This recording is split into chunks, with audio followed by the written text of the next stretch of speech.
I saw Alex's signs of autism around 6 months of age. I had worked with kids with autism prior to having him, so I knew what I was looking for. And I went into having children knowing that it was always a possibility. I never thought it would never happen to me. Before we got on the wait list for Bogart, he was quiet, kept to himself, didn't play with toys, did a few things repetitively, watched a little bit of TV, but not a whole lot. Liked to look at books and would just flip the pages. And then when we got on the wait list for Bogart, his behavior started to go up and his inhibitions started to go up. So he would climb out a window. He would figure out locks on windows and climbed out our windows. He would open up the deadbolt on the door and get out and run away from the house. When we were walking, he would just bolt. He would just take off. And then he developed anxiety disorder about 3 years ago.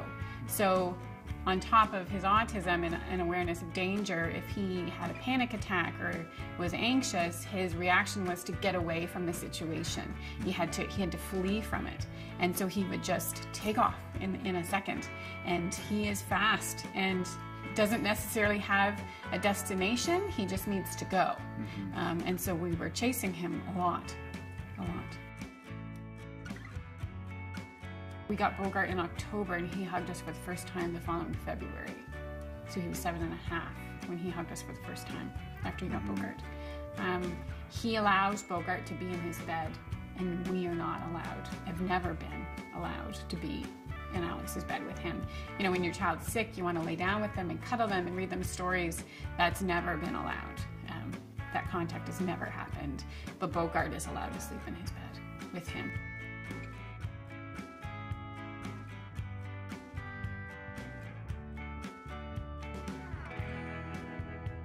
There's times often when they're walking side by side and you'll catch Alex with his fingers in Bogart's fur.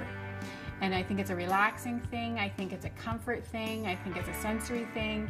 It fulfills so many needs for Alex, just that one small, insignificant movement for him.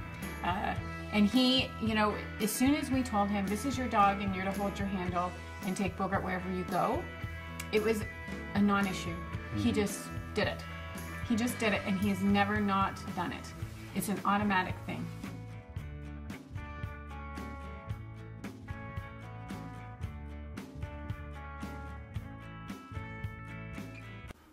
You know, not being able to leave or feeling like you couldn't leave the walls of this house to get on a plane and head to Florida and travel all day around Walt Disney resorts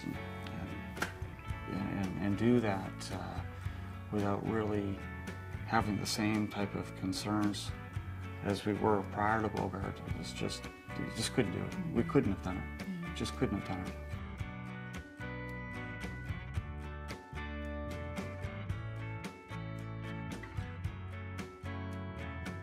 Yeah, it's not like having a pet at all. And in some ways it's easier because Bogart goes everywhere we go and it's just a given. When we go on vacation, Bogart's there. When we go on a plane, Bogart's there. When we go on a train, Bogart's there. When we go to school, Bogart's there. But he's part of our family, he's part of our team. He's part of mine and Rob's team in taking care of Alex. He's one of us that protects Alex and keeps him safe and is an extension of us when we're not able to be there.